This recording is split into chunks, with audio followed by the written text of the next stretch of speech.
Hey everyone, Reid Henrichs of Valor, and I've got a simple question for you. Does America of the last 18 months resemble the America that our founders envisioned? Let's go ahead and get started.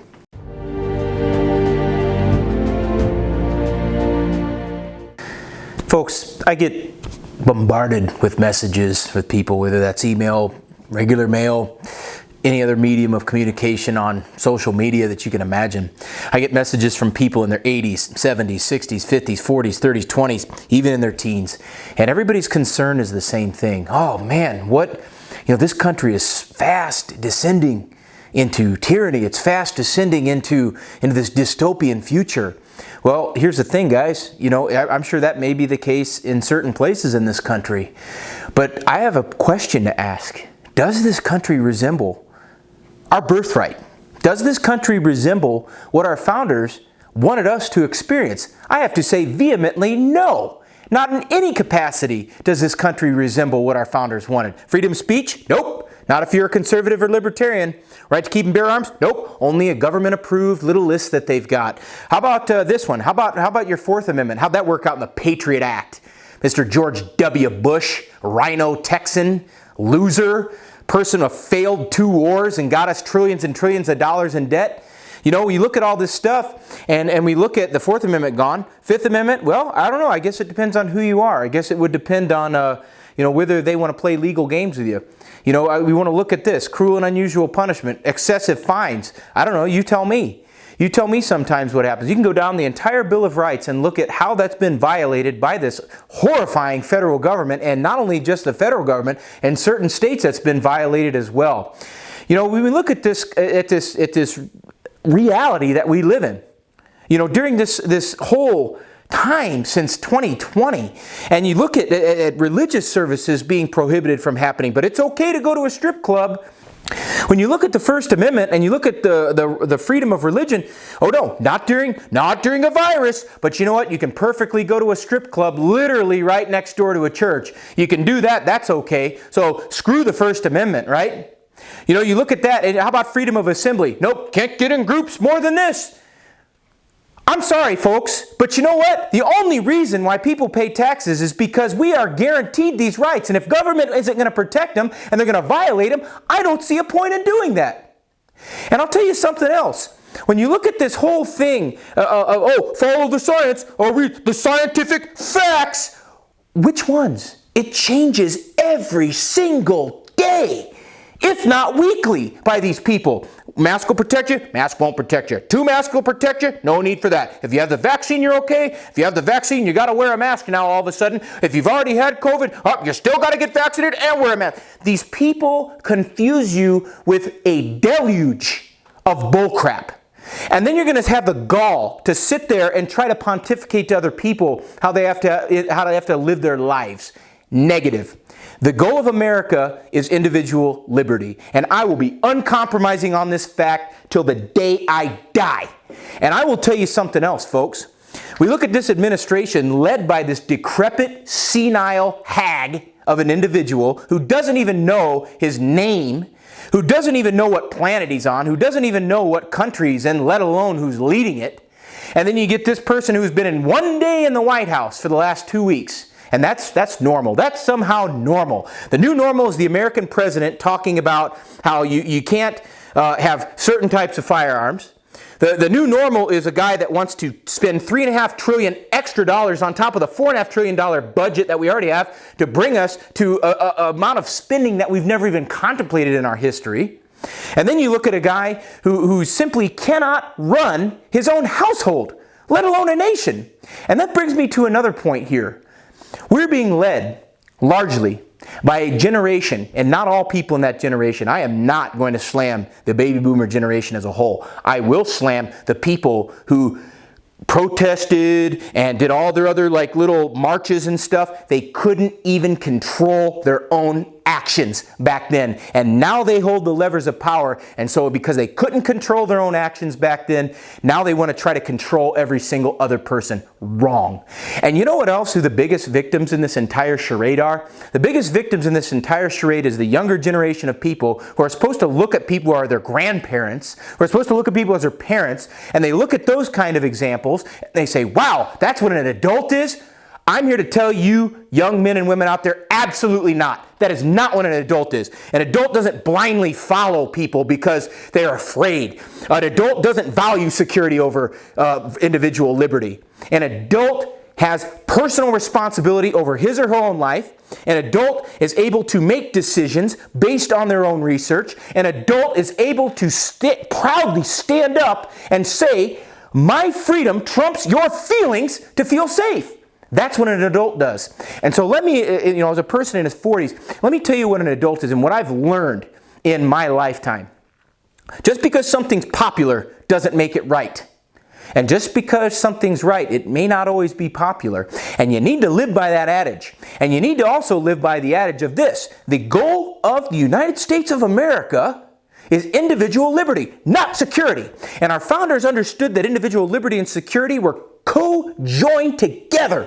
They go hand in hand, and one did not exist at the expense of the other. And please don't tell me that our founders didn't know about diseases. They knew about smallpox. They knew about many other diseases, that's measles, that spread all throughout the whole thing. And our country has experienced deadly diseases before. Our country has experienced the Spanish flu. Our country has experienced the Asian flu in the 1960s. Both of those far more deadly than what's happened the last year and a half in this country. And before you sit there and tell me, Reid, you don't know anything about medicine, let me explain something to you. I know how to analyze and correlate data. I also am personal friends with many physicians, many of them who are students here, many of them who can also articulate and understand how diseases spread and know how to do this, so it's not just this blind thing. And I'm here to tell you guys and gals this right here, right now, that if you are simply a person in America who blindly follows your leaders, you do not deserve to inherit the mantle of freedom that so many people in this country have fought and died for. And you know, the weird thing about this whole thing is that all these young people get crapped on constantly. Oh, they're irresponsible. Oh, they're lazy. Oh, they don't have any goals. Oh, they don't have any ambition. Really? Says the people in the 60s, peace, love, and dope, man. And that wasn't every single person in the 60s. There's plenty of hardworking people out there that rejected that hedonistic lifestyle. But here's the thing about America that's incredible, and I want to share this with the young people out there. I want to share this, maybe if you're not younger, maybe you need a civics lesson. Maybe you need somebody younger than you to tell you, hey, here's a reality check. That's fine. I'm prepared at this point to sit out here and shout at the top of my lungs that freedom is the goal of the United States of America. Not your little feelings of safety, not your little feelings of security, not your little desire to be controlled by people who can't even control themselves. That's anti-American. And I'll also tell you something right now. All the bull crap that's happened in this country the last 20, 30 years, our founding fathers shot people for a lot less than what's happened to us. So you want freedom? You people want to talk about freedom and you want to do that? You have to create your own freedom in many times. And many times you have to ignore the petty little tyrants. You have to ignore all their little Praetorian Guard and law enforcement. Not all cops, but a lot of them. And you have to ignore what the majority is saying a lot of times. Do you honestly believe that the vast majority of colonists in this country wanted independence? Or were they led by a group of principled, historically studious, and absolutely dedicated group of men? I think that you'll find that freedom to our ancestors and to the people that decided to enact their goals was repugnant to a vast majority of their fellow colonists. And I think that what you'll find in today's world is that freedom isn't necessarily repugnant to many people in America. But what it is a confusing set of circumstances that we've had, where the goal is we need to be safe. Please, in your infinite wisdom, tell me what respiratory illness that the federal government has ever eradicated in the history of its existence. None. Zero. So how we've responded in the past is vastly different than how we've responded the last 18 months. And I would believe that the reason why that's the case is because we have such inept,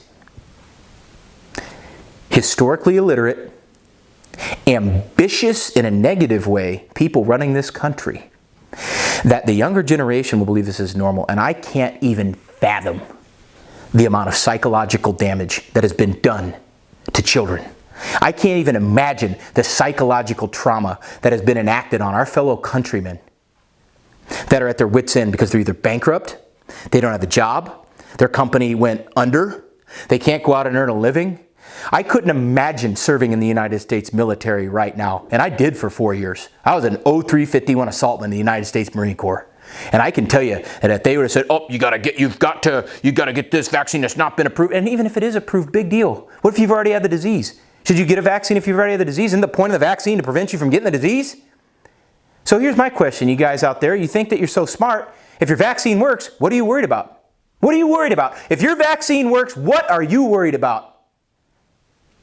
And if the vaccine doesn't work, why in the hell would anybody get it? I used to have classes in higher education called logic. You used to have to take logic and reasoning. And in universities today, young men and women are taught that there is no truth. Well, that statement itself is false. If there's no truth, why should I believe your stupid statement? Your Michel Foucault pedophile philosopher out there that people want to follow. No, it is high time. It is high time that people of all generations, rather than looking at this us versus them, rather than looking at this, oh, you don't know anything because you're young. Oh, you don't know anything because you're old. No. That needs to stop. What needs to unite us is freedom. And freedom has a funny way of uniting people across the entire bandwidth of ages.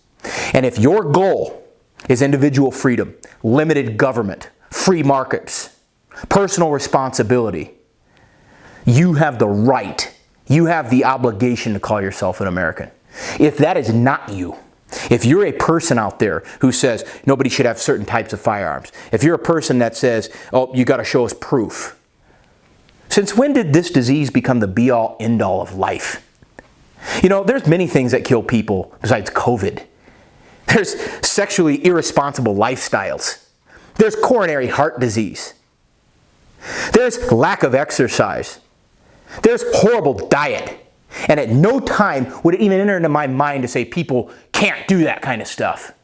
That's ridiculous. On the other hand, what you look at is, it's not my responsibility to prove to you why I should participate in society.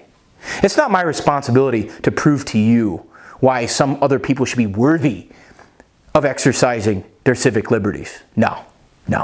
That is an invalid, un-American paradigm. And I want people that are watching this video to hear me very clearly. Your little facade, your little charade, your little attempt to seize power through socialism, big government, and all kinds of public shaming, that time is over. And if you want to prevent other people out there from living their lives, I want you to be very ready for consequences out there that happen. And I will personally be the first person out there to show you exactly how it's done. This is Reid Henrichs of Valor Ridge reminding you, the lessons that we learn are written on the tombstones of others. We'll see you on the ridge.